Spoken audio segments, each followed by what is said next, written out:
Hi, this is Matt with State of Flux here with another review from Everyone's a Critic, the 52-week movie challenge. I'm on week 10 already.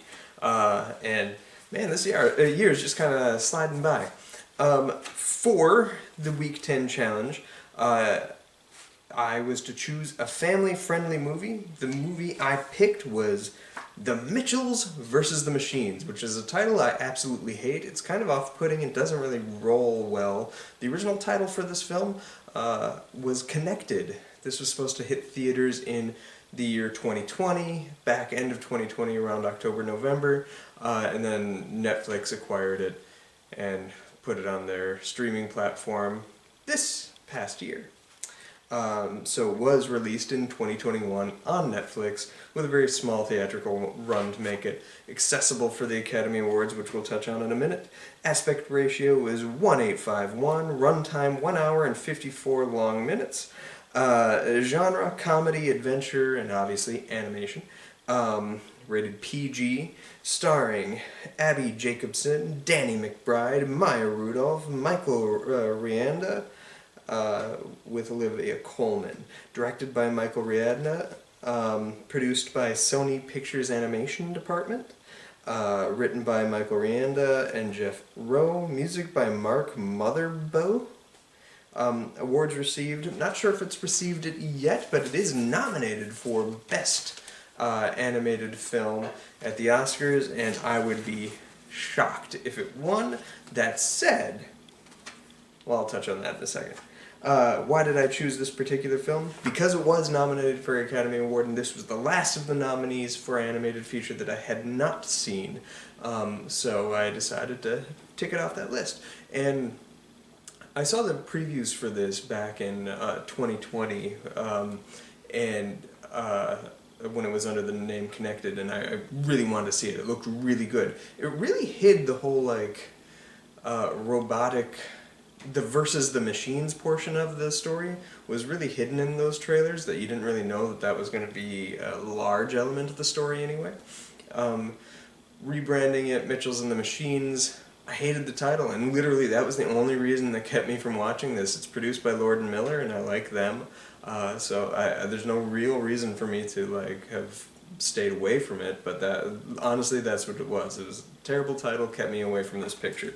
Have I seen this movie before? No, I have not. Would I recommend this film? Why or why not? Yes, it is very good. It's very funny. The first half of the movie is spectacular. It definitely overstays its welcome. The versus the machines aspect of the film is the least interesting aspect of the film by far.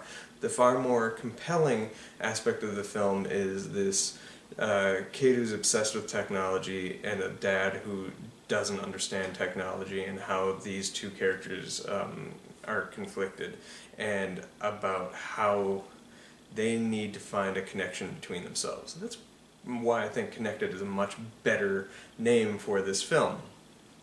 But all the stuff with the family, that works beautifully, and that makes that's a 4-star movie that makes the film soar. The stuff with the machines, well, not bad. None of it's bad. It's quite fun and funny at times. It so overstays its welcome, and it pulls you from the core thematic elements that the film is trying to establish, that it really is kind of a disservice to the movie for how long it is. This movie could be trimmed down by 20 minutes. It just kind of meanders. There's 2 false conclusions, and one of those needed to go. One of those involved Furby. My daughter, by the way, contributed this. She was originally going to do the review with me, but then she decided not to at the very end, though she really liked this movie and responded well to it. She wrote Mitchells versus the Machines, which I found amusing, and in it this tells the whole story. This is the family, the daughter who's always on her laptop making movies, the son the brother who's obsessed with dinosaurs, the mom, the dad with the big gut, the 2 robot friends that kind of get integrated into the family. These are the separatist robots. Over here is a person getting abducted by one of the robots. Here's an evil robot, including the evil Furby, the giant Furby. Here's the big V thing that all the people are getting sucked into, and here's the evil Killbot virus that's connecting them all. Anyway, I thought she did a good job. I'll probably do another close-up shot of this at the end so people can dig my daughter's artwork. What character was I most able to identify with or connect with, and in what way? The daughter, I believe her name was Katie. Pretty sure it was Katie. I hope it was Katie. I really connected with her. I'm a dude that used to make short films in my time, back when I had the energy to, edit, and to construct dialogue and all that kind of stuff. I made fun little energetic movies much like she did, and I wouldn't say that I had a family that didn't understand it. My family very much was always supportive of me in every aspect of my filmmaking endeavors, and then later literary and publishable endeavors and stuff like that. So that aspect of the film kind of felt like somebody else's life, but I know people who very much have lived that life. But I absolutely related to her. She's a great character. She's really fun, spunky, vibrant, and I liked her. I liked everybody in the movie. Danny McBride does the dad, and he did a great job. Maya Rudolph does the voice of the mom, and Maya Rudolph should be in everything because she's amazing. And it's kind of a shame that she's not as well recognized. But yeah. Best line or most memorable quote? I don't know about best line or anything like that, but I sure should like the scene where, and they repeat this a couple of times, she's just sort of tinkering with funny things her dad does, and her dad's laughing, and then she replaces his laughter with the video of the monkey doing the mating call laugh thing. That was hilarious. Every time it was utilized, I enjoyed that. Were you surprised by the ending? I mean, no, you gotta assume that they're gonna overcome, and they're gonna find connection through each other rather than through technology, and he's gonna find some gateway into understanding her side of the world, just as she's gonna find some gateway into understanding his side of the world. That's exactly what happens in the end, so there was no real surprises there. Would I have done anything differently? I think this story sort of necessitates that kind of mutual understanding, so I wouldn't have really done anything differently. I just would have chopped out 20 minutes, like I said before.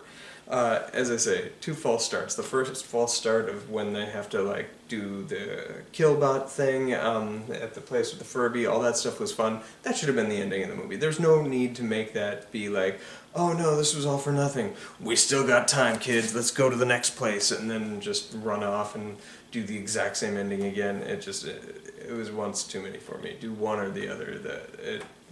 Too long. That said, I do like this movie. I promise, it's good. It's very good. It deserves its nominations, but one of the best animated films of 2021. What elements do you believe are necessary to create an entertaining, family-oriented film? And do you feel this movie had those things? So, I truly went into this because not only because it was the only Oscar-nominated animated film that I hadn't seen, but it was also a film about family. And I think that that's a key element for a family film to really work, and something that separates this from, Milo and Otis is considered, that's a movie about a dog and a cat and stuff that are friends. That's considered like a family film, or something like Babe as well, and those feel, Babe's a different story. Certain family films don't really feel like family films because they don't have the core element of family. Now, family doesn't necessarily need to be blood, as it suggests here. It can be a manufactured family of your own, i.e. The Wizard of Oz. It's about her finding family through those close to her, be it a Tin Man, a lion, and a scarecrow, who in fact are members of her own family that she feels disconnected with, or from, in her own little village and town. So I think that's an important element to a family film, is it has to have some aspect of family that's being examined or alluded to throughout the film, and finding family, maybe if you don't have a physical family that's necessarily blood related around it. And this film tackles that subject really well. This is a family that is like dissociated from each other just because they're each so into their own things, and when they're forced to be put into situations where they have to be together and have to focus on each other, they still have that disconnect, and it's just not really working. And how you overcome that in order to be with these people. I thought that was really done well. So those are my feelings on that. Anything else I would like to add? Sorry, I've been doing this whole video with a big old fuzz on my chest. Isn't that fun? Anything else I would like to add? Not really. This movie's really funny. Like, especially the first half hour of this movie is so good. I was convinced I was watching the best animated film of 2021, and I was like, what am I doing? How did I let this go for so long? It's really the moment that the robots start taking over, the movie just kind of loses me a little bit. And it's not that any of that stuff was bad, it's just you're so invested with the family that when you're forced to invest in this faux like apocalypse that you know can't feasibly be the end, it's just hard to stomach. And I will say that though I do think this deserves its nomination and stuff like that, a film that touches on some of these same core elements in a better way also came out last year, and that was called Ron's Gone Wrong, which is on Disney Plus. I encourage you to watch it. It tackles a lot of the same plot points that this film does. I think it's exceptionally more better at being a self-contained movie, a narrative that is able to unite the two threads of the story in a much more sophisticated way, and doesn't have it has a conclusion that you're like, there's no way this could happen because it's a family film, but the film embraces the fact that families are all ages, and some of them are going to be emotionally mature enough to understand that the conclusion to that story has to end in a very specific way that may not be your standard Hollywood ending. And it's a strong film. It reminded me of E.T. E.T. has a similar kind of conclusion that's really quite beautiful, and even though it's painful on some level, it trusts that the audience is emotionally mature enough to accept the conclusion, no matter their age. Ron's Gone Wrong achieves that much more intelligently than Mitchell's vs. the Machines did.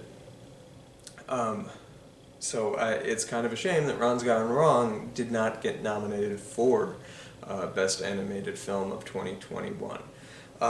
That said, this movie's funnier, this movie's flashier, this movie's prettier, so I get why this one gets the nomination over that one. I think the only thing that this movie has that's inferior to that film is its screenplay. So that's my 2 cents. What did you guys think of Mitchell's versus the Machines? It's a legit really good movie, and I think it does have like a small chance this could be the underdog that takes it. I really doubt it. I feel like it's Encanto's year, and if it's not Encanto, my heart goes towards Raya. I don't think it's going to happen, which is a damn shame because Raya's good. Or it could go to Flea.